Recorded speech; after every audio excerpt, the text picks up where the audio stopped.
Okay sir, कोई आपके साथ ऐसा वाकया हुआ जिस समय आपको इमरजेंसी लैंडिंग करनी पड़ी हो क्योंकि आपका फ्लाइंग टाइम इतना ज़्यादा है?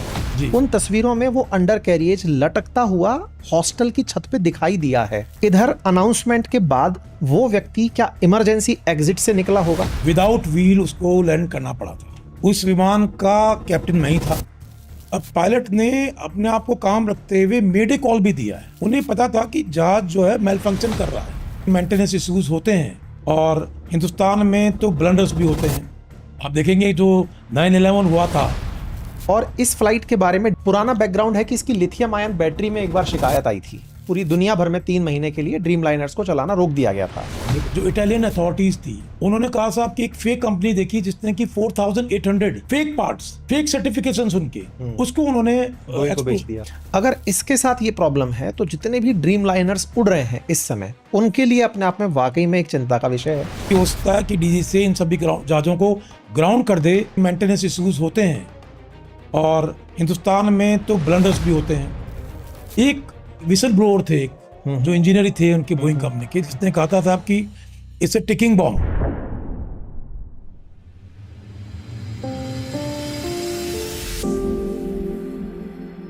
नमस्कार साथियों, स्वागत है आप सभी का अंकित इंस्पायर्स इंडिया पर। मैं हूं अंकित अवस्थी।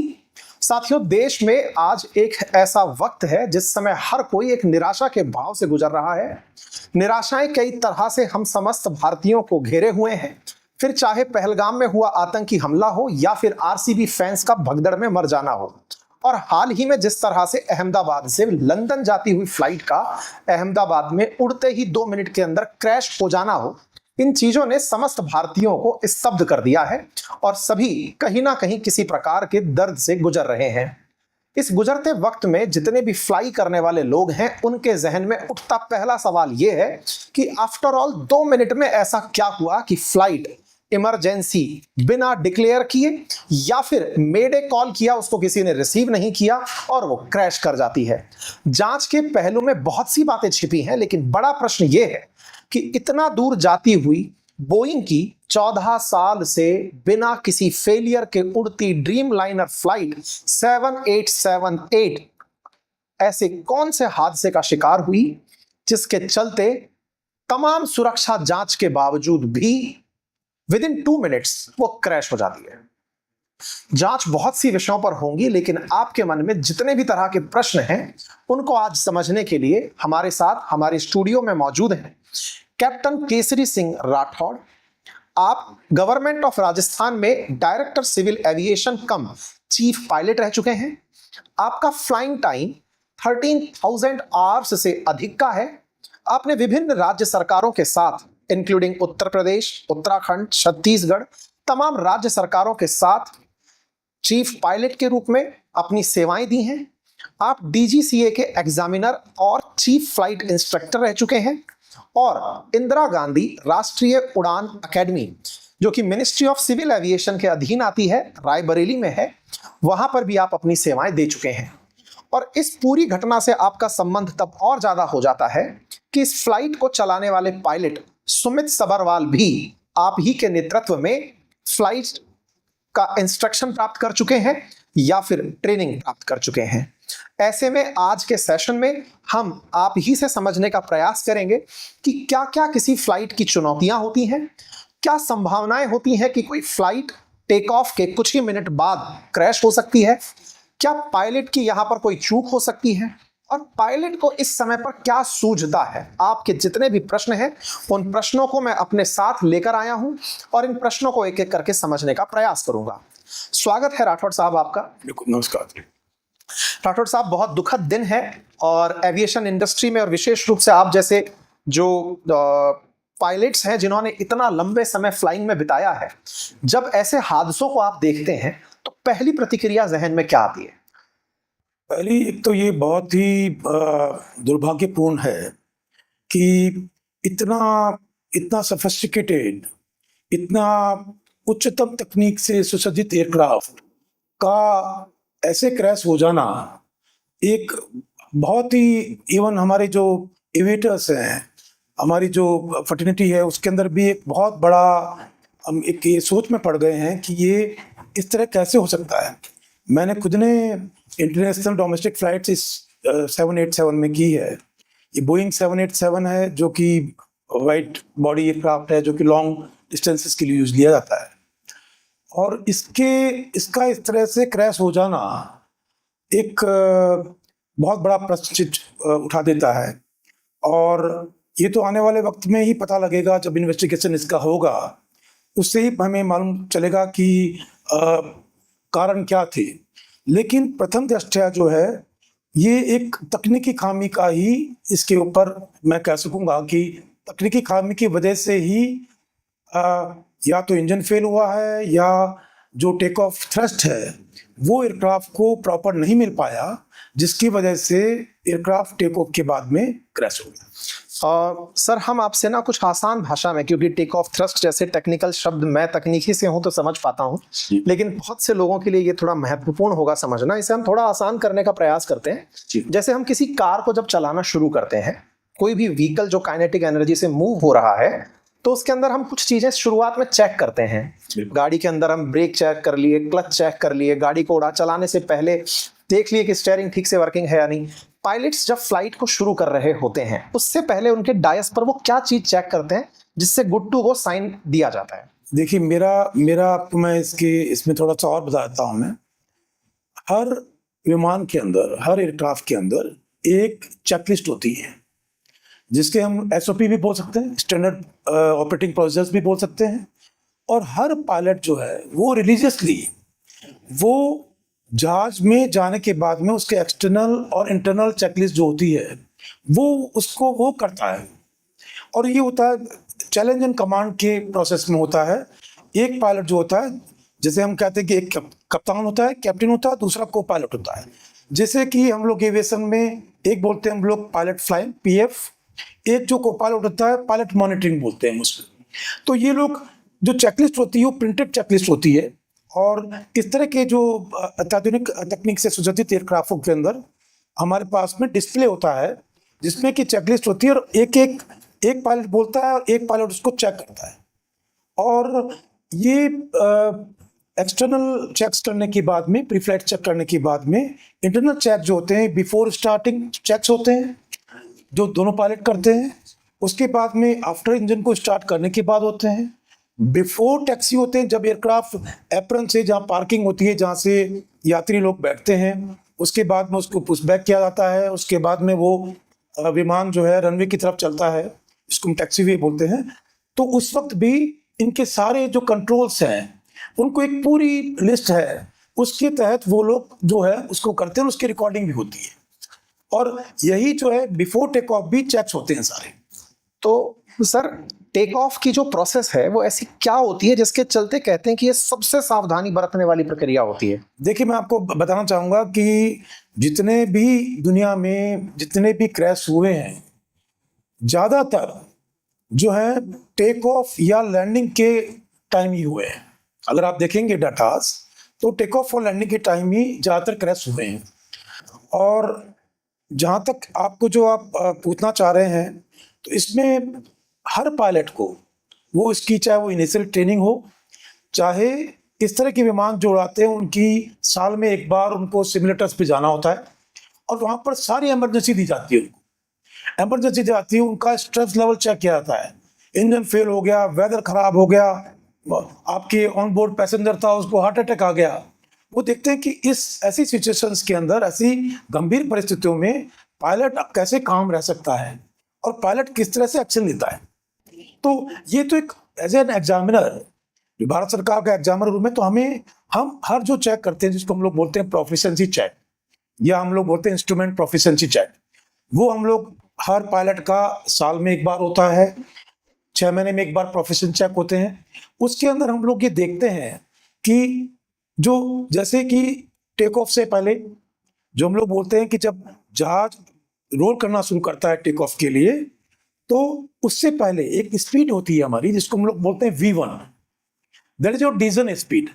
V1 मतलब कि अगर उससे पहले कुछ भी इमरजेंसी होती है, जहाज का इंजन फेलियर हो गया, कोई फ्यूम्स आ गया, स्मोक आ गया, तो हम उसको इमीडिएटली पायलट को होगा कि उसको इमीडिएटली जो भी रिवर्स थ्रस्ट लगाना है, उसको मैक्सिमम ब्रेकिंग देनी है और जहाज को स्टॉप करना है वहां की वहां रनवे पे। और V1 के बाद में V1 के बाद में जो भी अगर कोई इमरजेंसी आती है तो फिर उसको एयरबोर्न करना है, वो फिर उसको कंसिडर करेगा कि ये एयरबोर्न इमरजेंसी है। हिल क्लाइम एज पर नॉर्मल चेकलिस्ट। वो नॉर्मल टेक ऑफ करेगा, क्लाइम करेगा, सिक्योरिटी ऑल्टीट्यूड पे आने के बाद में वो अपने डिफरेंट पैरामीटर्स चेक करेगा, चेकलिस्ट, इमरजेंसी चेकलिस्ट को वो चेक करेगा, उसके बाद में डिसीजन लेगा। सर जब फ्लाइट उड़ रही होती है और उसके व्हील लटक रहे होते हैं, उनको कहते क्या है सर? उनको बेसिकली हम लोग अंडर कैरेज बोलते हैं एविएशन के अंदर। ओके, और वो कितनी देर में अंदर चले जाते हैं? नॉर्मली टेक ऑफ के बाद में as per standard operating procedures normally 50 feet के ऊपर एक कॉल आउट होता है और सिक्योरिटी ऑल्टीट्यूड, उसके ऊपर जो है एक दूसरा पायलट जो होता है उसको अंडर कैरेज को अप कर देता है। तो जैसे अभी जो ये दुर्घटना हुई सर, जी इसकी रिपोर्ट आ रही है कि ये 650 फीट तक ऊपर फ्लाइट चली गई थी। जी तो टेक्निकली उस समय तक उसका ये अंडर कैरियज अंदर चले जाना चाहिए था। जी जी लेकिन जो दृश्य आ रहे हैं, जो हमारे पास जी, तस्वीरें हैं, जी उन तस्वीरों में वो अंडर कैरियज लटकता हुआ हॉस्टल की छत पे दिखाई दिया है। जी, बिल्कुल सही कहना है आपका। ये तकनीकी फेलियर है? ये आपका सही कहना है। इसमें दो संभावना है जी। एक संभावना ये है कि क्योंकि पायलट को हो सकता है कि पायलट को जस्ट एयरबोर्न होते ही, टेक ऑफ करते ही उससे ये रियलाइज हो गया होगा कि जहाज जो है वो प्रॉपर थ्रस्ट जो है, या इंजन में कोई खराबी आ गई है, या उसके सामने इंडिकेशन कोई आ रहा होगा। ये तो इन्वेस्टिगेशन में पता लगेगा हमें कि उसके जो फ्लाइट डाटा रिकॉर्डर से हमें पता लगेगा, जो लगभग 25 से 30 हज़ार डाटाज होते हैं वो एट ए टाइम वो रिकॉर्ड करता है। उससे पता लगेगा कि उस समय इंजन के पैरामीटर्स क्या दिखा रहे थे। तो एक संभावना ये है कि जो पायलट है उसने जस्ट आफ्टर एयरबॉर्न उसने ये फील कर लिया हो कि इमरजेंसी आ गई है। उस केस के अंदर उसको अंडर कैरेज को अप नहीं करेगा। ओके। जो पहियों को अंदर जो हाँ। ले जाने की प्रक्रिया है, हाँ। रिट्रैक्शन जो है वो नहीं करेगा वो। एक चीज ये। दूसरी संभावना ये होती है कि हो सकता है कि इलेक्ट्रिक फेलियर हो गया हो। इलेक्ट्रिक फेलियर होने की अंडर कैरेज ले ही नहीं पा रहा। कंडीशन में भी नहीं होती। और लेकिन क्योंकि ये सब टेक ऑफ के, मुझे जहां तक लगता है टेक ऑफ के मुश्किल से, मुझे लगता नहीं कि 40 to 50 सेकंड्स, मैक्सिमम 90 सेकंड्स का खेल रहा होगा। और उसमें अब पायलट ने अपने आप को काम रखते हुए मेडे कॉल भी दिया है। जबकि नॉर्मल केस के अंदर जब ऐसी स्थितियां हो जाती है तो पायलट अपनी सुध बुध खो देता है। कई बार उसको भूल जाता है कि उसको स्टैंडर्ड प्रोसीजर क्या है जब इंसान को मौत दिख रही होती है सामने। लेकिन उसने मेडे कॉल दिया है। दैट मीन्स ये हो सकता है कि उसको कॉकपिट में जो पैरामीटर्स है, इंजन के पैरामीटर्स, वो कुछ और शो कर रहे हो सकता है कि कॉकपिट के अंदर फ्यूम्स हो, स्मोक हो सकता है कि इंजन पैरामीटर्स जो हैं वो रेड लाइन क्रॉस कर गए हों।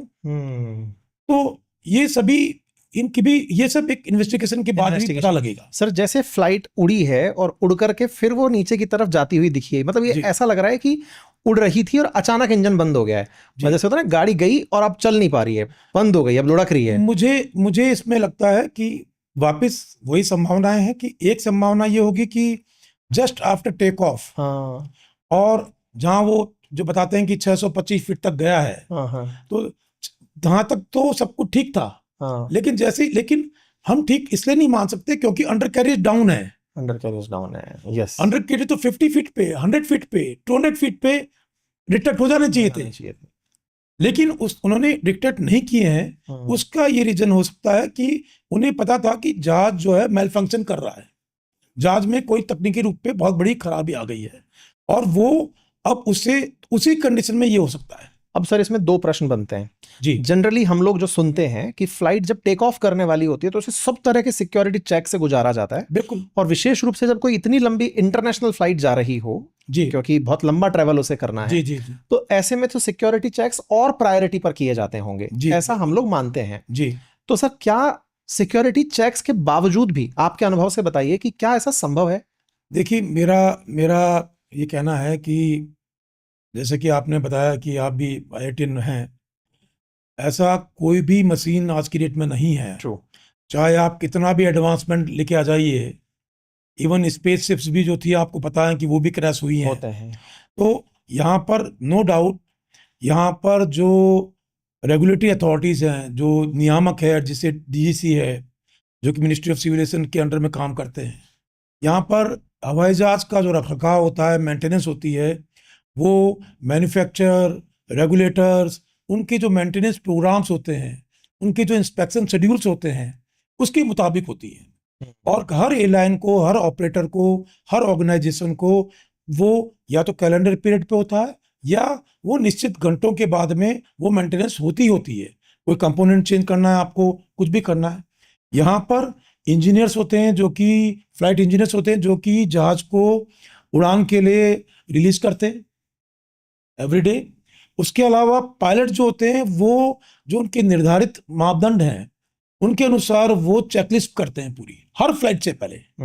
जो पायलट खुद भी करते हैं, खुद भी करते हैं, वो चेकलिस्ट करते हैं। हाँ, नो डाउट पायलट इंजन को खोल के नहीं दे सकते, लेकिन पायलट से पहले इंजीनियर भी उसको रिलीज करता है, हर फ्लाइट से पहले। सर अब इसमें ना एक बहुत इंपॉर्टेंट प्रश्न, जैसा आपने कहा कि पायलट ने तो चेक कर लिया, एक सर इस तरह की बात और चल रही है जो मतलब लेमैन लैंग्वेज में है कि इतने लोग मारे गए, एक व्यक्ति बच गया जी, और वो जिस तरह से बचा है जी, वो बोल रहा है कि मैं जंप कर गया।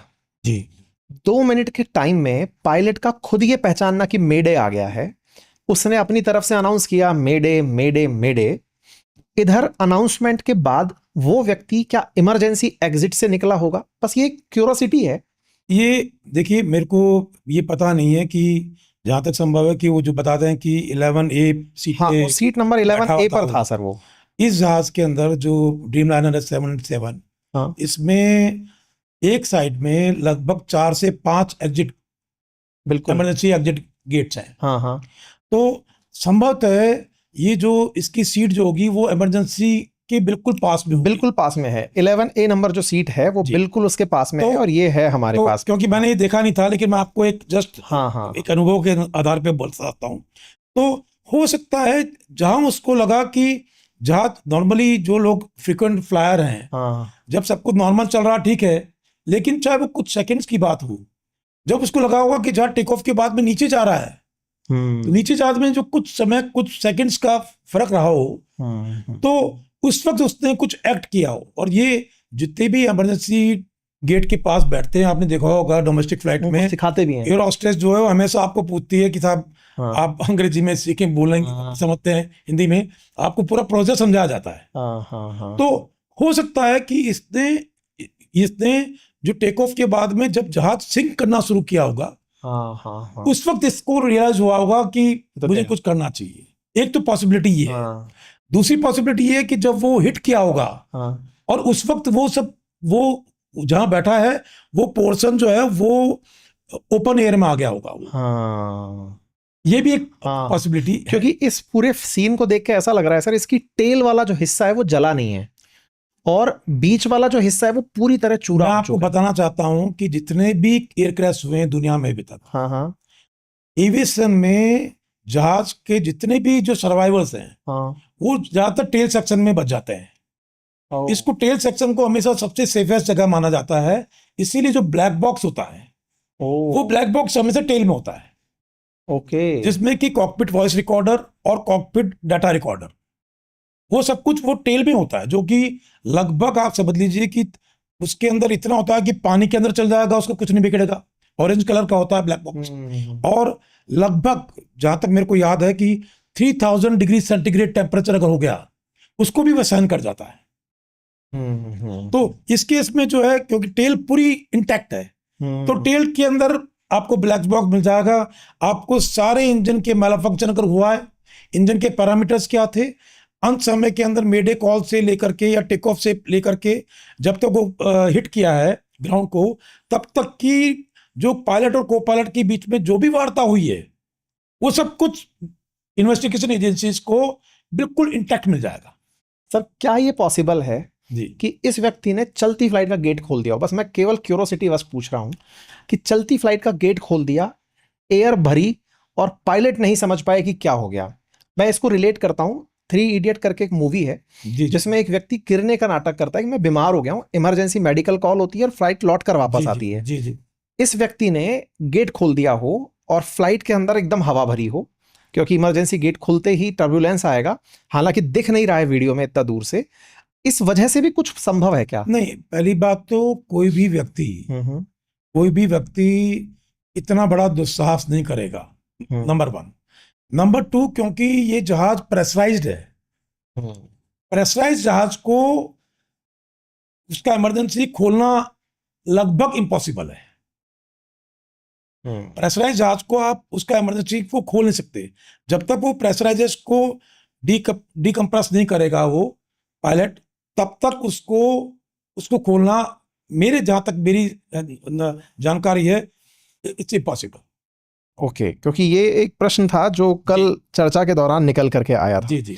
सर, कई बार ऐसा बोलते हैं कि बड़ी बड़ी फ्लाइट्स पक्षी से टकरा करके तहस नहस हो जाती हैं। जी। पक्षी टकराता कहाँ है सर? देखिए, उसमें क्या होता है कि इसमें डिपेंड करता है कि पक्षी का क्या साइज है।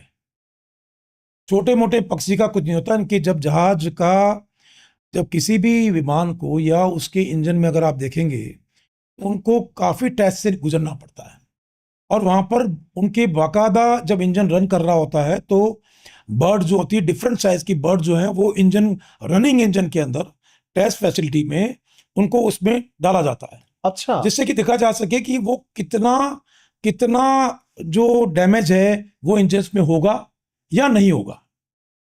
यहां पर अगर बात करें तो मैं काफी बार फ्लाई कर चुका हूं, काफी बार अहमदाबाद में, और दूसरे भी पायलट जानते हैं इस चीज को कि अगर हम रनवे 23 से हम लोग टेक ऑफ करते हैं तो लगभग जो उसका दूसरा छोर है, जिसको 05 कहते हैं हम लोग, क्योंकि वहां पर आबादी है, वहां पर नॉर्मली वल्चर्स, वहां पर बर्ड्स का न्यूसेंस है, इसमें कोई डाउट नहीं है। तो मैंने यही कहा था कि हो सकता है, जैसे कि 2009 में यूएस एयरलाइन का जो जहाज था, कैप्टन सली का आपने सुना होगा, जिसपे मूवी बनी थी, जिसमें कहा कि साहब एक बर्ड्स का झुंड आ गया, लेकिन वो जस्ट टेक ऑफ के बाद ही था, वो अपनी एक हाइट पे था वो। इस केस में भी अगर ये इनकी हाइट अगर अच्छी होती, 3-4 हजार फीट पे होता, 5-6 हजार फीट पे होता, तो हो सकता था ये या तो किसी वाटर बॉडी पे जाके लैंड कर जाते, या अगर एयरपोर्ट रीच में होता तो ये वापस आके लैंड कर जाते। अच्छा, पक्षी टकराने के बाद रुकने की सहूलियत बचती है। जो अड़चन में हुआ, जो आपने देखा होगा, सली के ऊपर मूवी बन चुकी है, उसको यूएस का सबसे हाईएस्ट जो ब्रेवरी अवार्ड था वो दिया गया, और उसमें भी सेम चीज हुई थी, और उसने डिसाइड किया कि मैं अब एयरपोर्ट नहीं पहुंच सकता, तो क्योंकि इंजन चले गए आपके। इस केस के अंदर, पर्टिकुलर केस में, जो वीडियो जो सामने आ रहा है, जिसमें कि जो देखते हैं आप, पहिए नीचे लगे हुए हैं, जहाज टेक ऑफ कर चुका है, 625 फीट पे जाकर के सिंक किया है, तो उस केस के अंदर जो मेरे को लग रहा है, अगर पक्षी टकराएंगे तो इंजन में से आग निकलेगी, जिसको हम लोग बोलते हैं तकनीकी भाषा में फ्लेम आउट। अगर कोई पक्षी टकरा गया, इंजन को डैमेज किया है उसने, जो कि 2009 में जो हुआ था, जो सली जिस विमान को उड़ा रहे थे, तो उसके अंदर आप देख सकते हैं कि उसके अंदर आग निकल रही है पीछे से। लेकिन यहां पर जो विजुअल्स देखे हैं मैंने, उसमें इंजन में से किसी तरह की आग नहीं निकल रही है, तो उसकी संभावना मुझे लगता है कि कम है कि बर्ड हिट हुआ हो ये। ओके सर, कोई आपके साथ ऐसा वाकया हुआ जिस समय आपको इमरजेंसी लैंडिंग करनी पड़ी हो, क्योंकि आपका फ्लाइंग टाइम इतना ज्यादा है?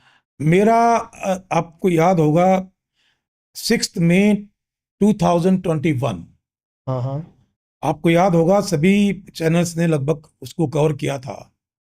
एक एयर एम्बुलेंस की फ्लाइट थी जो कि बॉम्बे में विदाउट व्हील उसको लैंड करना पड़ा था। तो उस विमान का कैप्टन मैं ही था, और ये जैसे मेरे से काफी लोगों ने भी प्रश्न किए थे कि साहब ये मेंटेनेंस का इशू हो जाता है। मैंने अपने पूरे एविएशन कैरियर में, इवन मैंने, मेरे जो फ्रेंड्स थे यूरोप में जो हैं, यूएसए में हैं, उनसे मैंने पूछा कि कभी आपने सुना है कि किसी हवाई जहाज का पूरी व्हील असेंबली, पूरा व्हील जहाज से अलग हो गया हो और गिर गया हो? तो वो काम जो है वो हुआ था। तो कल भी बात हो रही थी कि मेंटेनेंस इश्यूज होते हैं, और हिंदुस्तान में तो ब्लंडर्स भी होते हैं। तो जो कभी भी जिस विमान को मैं उड़ा रहा था, लगभग वो पिछले 50 वर्षों से अधिक समय से दुनिया के अलग अलग भागों में उड़ रहा है वो, और इस विमान का हो गया था। और ये बहुत बड़ी इमरजेंसी थी, जिसमें कि मैंने लगभग 3 घंटे तक मैं बॉम्बे के ऊपर उड़ता रहा, फ्यूल को मैंने पूरा बर्न किया, और उसके बाद में इमरजेंसीज में सब कुछ, सारी परिस्थितियां जो थी विपरीत थी। नाइट का टाइम था, बेले लैंडिंग लोग बाग करते हैं, अगर आप देखेंगे बेले लैंडिंग मतलब कि व्हील्स को बिना खोले हुए आपको लैंड, क्योंकि कई बार ऐसा होता है कि व्हील्स खुलते नहीं है, अंडर कैरेज जो है वो निकला नहीं है, वो कई बार होता है कि एक निकला नहीं है, 2 निकल गए हैं, उनका इंडिकेशन आता है, लेकिन व्हील असेंबली का निकल जाना, उसका कोई इंडिकेशन कॉकपिट पे नहीं होता है। तो ऐसी स्थितियों के अंदर पहले कुछ को कंफर्म करना, उसके बाद में एक बहुत बड़ी, वो एक बहुत ही बड़ा है जो कि सारी विपरीत परिस्थितियों में, रात का टाइम, लाइट्स नहीं, मेरे जहाज की लाइट नहीं, रनवे पे लाइट बंद कर दी गई थी, क्योंकि बॉम्बे को पता था कि अगर सेंट्रल जो रनवे का सेंट्रल लाइन है वहाँ पर अगर जहाज टच करेगा तो हो सकता है कि पूरी शॉर्ट सर्किट हो जाए। तो वो एक बड़ी इमरजेंसी थी, जिसको कि उस वक्त सिविल एविएशन मिनिस्टर थे मिस्टर हरदीप पुरी, उन्होंने ट्वीट करके काफ़ी सराहा था इस बात को। और मुझे लगता है कि ऐसा एक्सपीरियंस मुझे लगता नहीं है कि अभी तक, हिंदुस्तान की बात नहीं करूँगा मैं, पूरी दुनिया में ऐसा एक्सपीरियंस किसी को हुआ हो। ये कोई, मैं मेरे बारे में नहीं बोल रहा, लेकिन मैंने जहाँ भी मालूम किया तो सबका कहना ही था कि साहब हमने व्हील खुलते नहीं है, देख लिया, कुछ हो जाता है, बेले लैंडिंग सुनते रहते हैं, दिन के टाइम बेले लैंडिंग हो गई, व्हील नहीं खुला, उन्होंने 3 के, अगर बेले लैंडिंग में क्या होता है कि अगर व्हील नहीं भी खुलते हैं तो थोड़े थोड़े जहाज के टायर्स निकले हुए रहते हैं नीचे, तो उसमें आपको सपोर्ट मिले, लेकिन यहाँ तो टायर था ही नहीं। तो वो एक बड़ा ही, फिर कैसे किया सर? वही था कि पहले, जैसे कि मैं उस वक्त, उस समय की मुझे याद है कि मैं शायद दुर्गापुर से एक पेशेंट था, उसको लेकर के मेरे को बॉम्बे जाना था। नागपुर में हम लोग रिफिलिंग के हॉल्ट के लिए रुके हम लोग, और नागपुर से हमने टेक ऑफ किया लगभग 5 बजे शाम को, और टेक ऑफ करते ही थोड़ी देर बाद में ही ईटीसी का मेरे पास में VHF कॉन्टेक्ट होता है, वो कहते हैं साहब कि they somebody found, security personnel, they found something on ground. हमें लगता है कई बार होता है कि पता नहीं, कोई कोई कागज, कोई पेन, कोई कुछ भी, कुछ भी गिर गया होगा। थोड़ी देर बाद हमने पूछा कि एग्जैक्ट क्या गिरा है, तो उन्होंने कहा साहब कि they found wheel on the ground. वो बेसिकली वहाँ पर एक CISF का जो कांस्टेबल था, हेड कांस्टेबल, उसने जहाज को टेक ऑफ करते ही एक व्हील जो था उसका गिर गया, वो उसने देख लिया और उसने ATC को रिपोर्ट किया। तो फिर मैंने उनको बोला कि आप इसकी व्हील की, तो मुझे तब भी यकीन नहीं हुआ, क्योंकि जहाज में सारे पैरामीटर्स फर्स्ट क्लास थे, मैंने सारे चेक किए, और मैंने कहा कि आप ये जिस कंपनी का जहाज है, इसको इसकी फ़ोटो भिजवाएं, कंफर्म करें कि ये जहाज इसका है। तब तक मेरा उनसे कांटेक्ट खत्म हो गया था, हम लोग बॉम्बे के संपर्क में आ गए। बॉम्बे में वेदर बहुत ख़राब था, बॉम्बे से पहले काफ़ी CB सेल्स थे बड़े बड़े, तो हम लोग करते रहे। बॉम्बे को ऑलरेडी इन्फॉर्म कर दिया था नागपुर ATC ने कि साहब इस तरह से इमरजेंसी में जहाज आ रहा है। तो फिर मैंने बॉम्बे से रिक्वेस्ट की कि मैं एक लो पास करना चाहता हूँ, जस्ट टू कंफर्म कि, क्योंकि मुझे यकीन ही नहीं हो रहा था कि आप लोग चेक कर लें कि इसमें पहिए हैं भी कि नहीं। क्योंकि अगर जहाज के पहिए बाहर निकलेंगे तो 3 ग्रीन 3 लाइटें आ जाएगी उसमें। अब लेकिन वो ये नहीं शो करेगा कि आपका व्हील ही नहीं है। तो हमने लो पास किया। लो पास के बाद में बॉम्बे ATC ने कंफर्म किया साहब आपका लेफ्ट हैंड का जो मेन व्हील लैंडिंग गियर है वो मिसिंग है। तो अब हमें पता लगा कि यस, तब हमने रियलाइज किया कि ये है। और मैंने फर्स्ट उसमें मैंने सोच लिया था कि मुझे बेले लैंडिंग ही मेरे पास ऑप्शन है। हालांकि जो मेरे साथ मेरे को पायलट थे वो कहते सर अपन चलते हैं समुद्र में जाके लैंड कर जाएं, डिचिंग जिसको बोलते हैं हम लोग, और काफ़ी आए कि साहब हम लोग लैंडिंग गियर के साथ लैंड कर जाएं, एक व्हील नहीं है तो कर जाएं। तो तमाम तरह की बातें थी, तमाम ETC के मार्फत भी लोग बाग गाइडेंस कर रहे थे। तो मैं बिल्कुल एब्सोल्युटली क्लियर था मैं कि मैंने कहा कि सबसे पहले हम लोग फ्यूल बर्न करेंगे, जिससे कि हम लोग जब टच डाउन करें विदाउट व्हील तो उस वक्त आग का हमें पता, आग तो लगेगी, और इट्स लाइक ए बॉम्ब। जैसे आप इस पर्टिकुलर एक पे देखेंगे 1.25 लाख लीटर तो के आसपास, 1.25 लाख लीटर, 1,26,372 लीटर्स। आप देखेंगे जो 9/11 हुआ था तो उसमें भी जो आतंकवादियों ने जो लॉन्ग हॉल फ्लाइट थी उन्हीं को चूज किया था फ्यूल, जिससे कि मैक्सिमम डैमेज हो सके। तो यहाँ पर तो ये भी लंदन जा रही थी फ्लाइट, तो यहाँ पर मैंने 3 घंटे का फ्यूल बर्न किया मैंने। फिर हमने उनसे रिक्वेस्ट की कि भाई बॉम्बे वालों से कि आप फोमिंग कर दें जिससे कि आग हाँ, का कम लगे। खतरा कम हो जाए। तो उन्होंने पहले रिफ्यूज कर दिया, फिर बाद में उन्होंने कहा था आपको पर्टिकुलर कितने में। तो ये बड़ा मुश्किल हो जाता है कि 10-11 हजार फीट के रनवे पे आप कितने पे लैंड करोगे जब जहाज आपके कंट्रोल में नहीं है। वो तो स्किड करेगा जहाज, तो आप नहीं बता सकते कि कितनी दूर तक आप कहां पर टच डाउन करेंगे, कहां तक वो जहाज स्किड करके जाएगा और जहाज किस तरह बिहेव करेगा।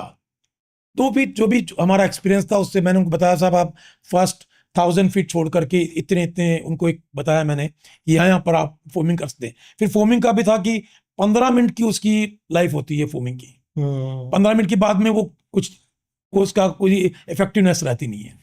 तो उस 15 मिनट में इधर मेरे को फ्यूल भी खत्म करना है, इधर अगर मैं जब लैंडिंग के लिए जा रहा हूं उस वक्त मेरे पास मिनिमम फ्यूल होना चाहिए। और अगर थोड़ा भी डिले कर दिया उसने मेरे को फोमिंग के उसमें, तो उस कि मैं रनवे पे पहुंच ही नहीं पाऊँ, फ्यूल ही खत्म हो जाए। तो बहुत उस टाइम काफी चैलेंजेस थे, लेकिन ईश्वर की कृपा रही और हमने किया। ऐसे समय पे पायलट की सूझबूझ ही सबसे अल्टीमेट कॉल होता है। मैं मानता हूं कि यस, उस टाइम जो हमारे जो भारत सरकार के सिविल एविएशन मिनिस्टर थे हरदीप पुरी जी, उन्होंने ट्विटर पे लिखा भी था ये कि पायलट की सूझबूझ से, और पायलट बिल्कुल बिना घबराए हुए, बिना इवन जब मैं लैंड कर रहा था उसके बाद भी पूरी एयरपोर्ट का स्टाफ, एयर सेफ्टी की जो टीम थी उसने यही बोला कि सबने क्लैप किया कि साहब आप जिस तरह से आप कर रहे थे, क्योंकि मुझे था कि अगर ईश्वर ने मुझे ये इतनी बड़ी इमरजेंसी दी है जो कि मैंने कभी सोची नहीं थी, तो मुझे लगता था कि मैंने ऐसा लगा कि मुझे अपना बेस्ट देना है।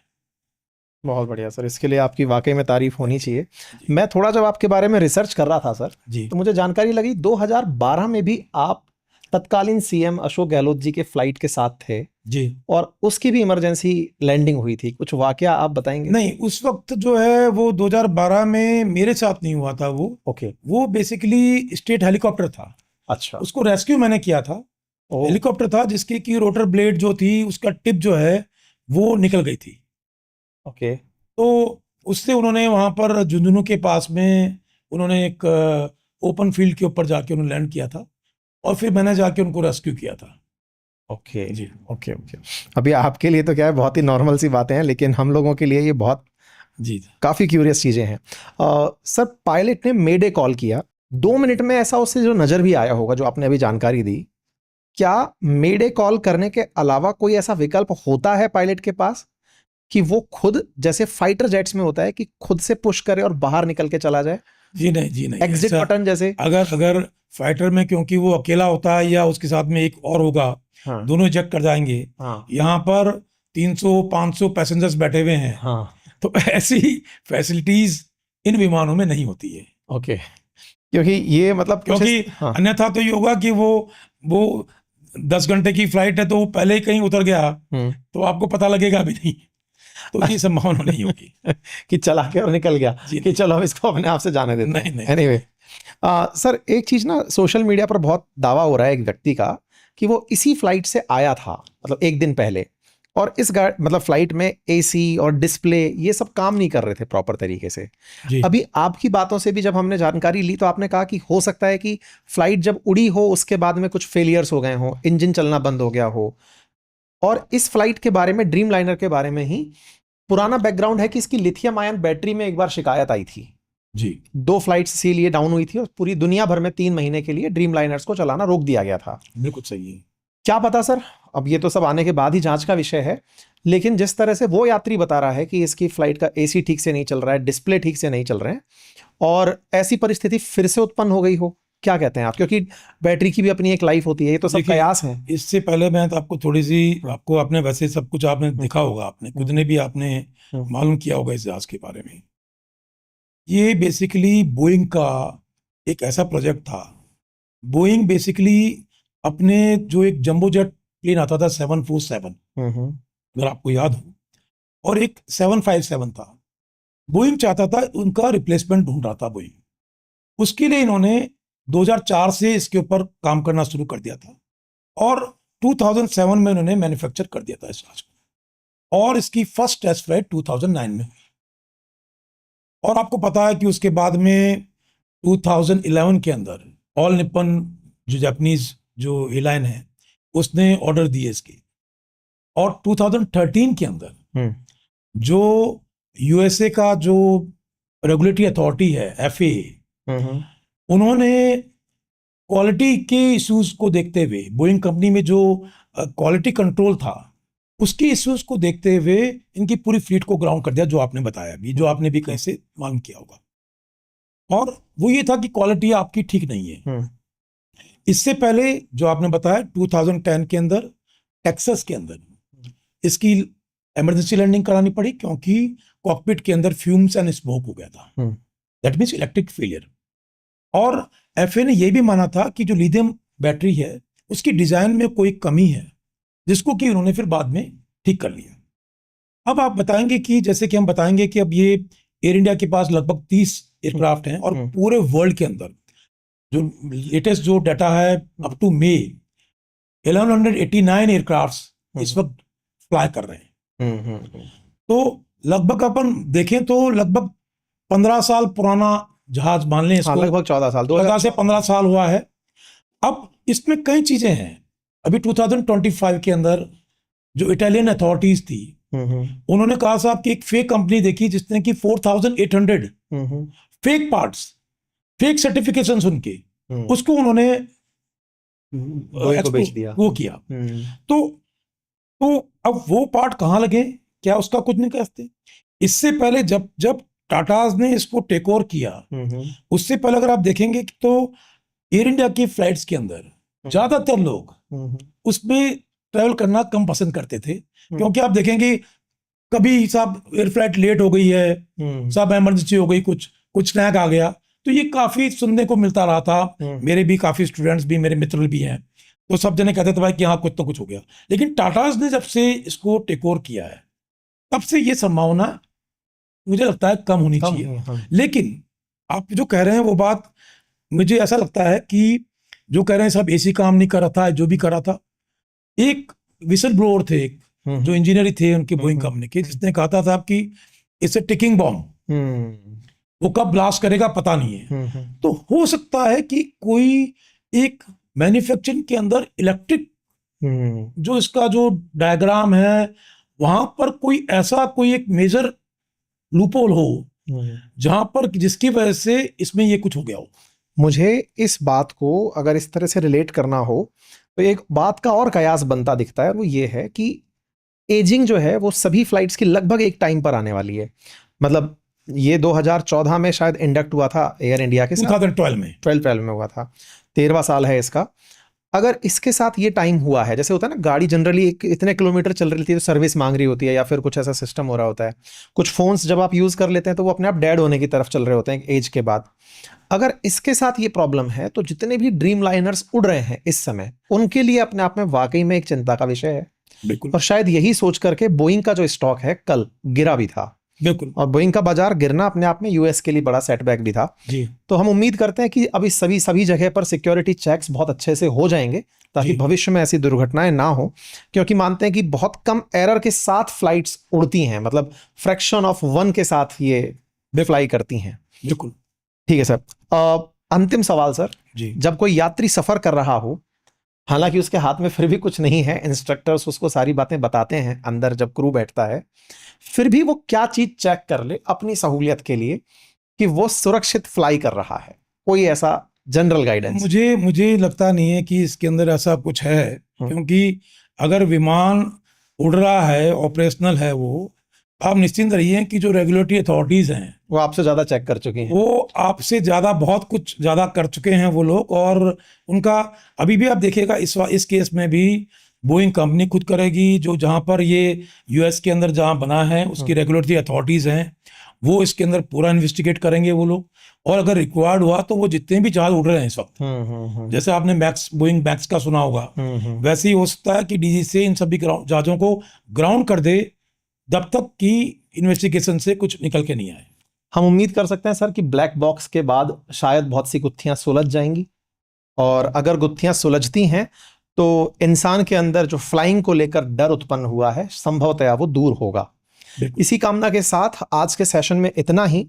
साथियों, ये सेशन इस तथ्य को ध्यान में रखकर किया गया है कि जनरली जब दुर्घटनाएं होती हैं, व्यक्ति दुर्घटना में जो शोक संतप्त परिवार है उन्हें अपनी तरफ से सांत्वना प्रेषित करने के अलावा क्या हुआ और क्यों हुआ इस पर बहुत ज्यादा दिमाग लगा रहा होता है। हम किसी कार एक्सीडेंट को भी देख रहे होते हैं तो तुरंत दिमाग लगाते हैं कि इसके पीछे क्या कारण रहे होंगे कि यह कार एक्सीडेंट कर गई, और हम अपने आप को रखकर उस जगह विचारते हैं कि भविष्य में ऐसा ना हो तो मैं इसके लिए क्या बेहतरी कर सकता हूं। उम्मीद करते हैं कि आप सभी की यात्रा भविष्य में मंगलमय हो। आप बस से चलें, रेल से चलें, हवाई जहाज से चलें, सुरक्षित रहें, अपनों का और अपना ख्याल रखें। इसी के साथ अभी के लिए इतना ही। बहुत बहुत धन्यवाद।